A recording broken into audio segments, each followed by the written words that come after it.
Question number 9 कह रहा है कि वृत्त की एक जीवा उसकी त्रिज्या के बराबर है। तो चलिए सबसे पहले एक वृत्त खींच लेते हैं।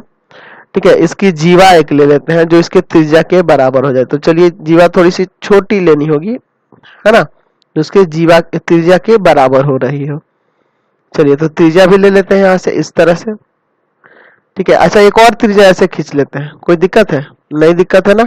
यानी कि यहाँ से ये पता चला ये तीनों आपस में बराबर है, एक केंद्र हो गया। अच्छा इसको ए बी मान लीजिए, ये तीनों आपस में बराबर है ना। आप देख रहे हैं कि ओ ए बराबर ए बी बराबर ओ बी। अच्छा इसलिए आप कह सकते हैं कि ए ओ बी एक समबाहु त्रिभुज है, समबाहु त्रिभुज है। और समबाहु त्रिभुज का प्रत्येक कोण कितना होता है? 60 डिग्री होता है ना। तो यानी कि एंगल ए ओ बी बराबर आप यहां से 60 डिग्री कह सकते हैं।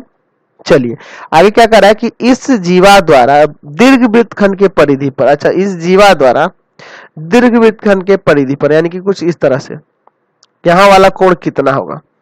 चलिए उसका नाम भी कुछ देते हैं, सी देते हैं, यानी कि एंगल ए सी बी। तो यहां वाला कोण इस कोण का आधा होगा, यानी कि ए ओ बी इसका दोगुना होगा, यही ना कहा जा सकता है। चलिए 1/2 of angle A O B. चलिए 1/2 एंगल ए ओ बी है 60, एक काट देंगे, यहां से आ जाएगा 30 डिग्री। समझ में आया? ये 30 डिग्री का होगा, समझ गया। चलिए